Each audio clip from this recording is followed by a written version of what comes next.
For quite some time guys ay nakalimutan ko. Na-miss ko yung pagtakbo dito sa Roas Boulevard kaya bumalik ulit ako dito.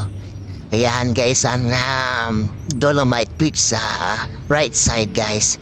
Kaya yan o, Guys, oh.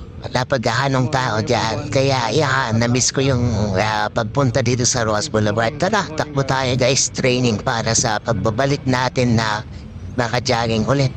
Alam na busy kasi sa trabaho kaya yan talagang Kasi sa nahihirapan na bumalik at nawawala yung disiplina sa pagtakbo guys. Anyway, ang iniumpisahan ko ay yung walk.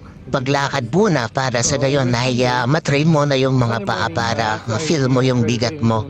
So kasi binubuhat mo yung bigat mo sa bawat paglakad o pagtakbo mo, diba guys, kung ilang kilos ka, diba?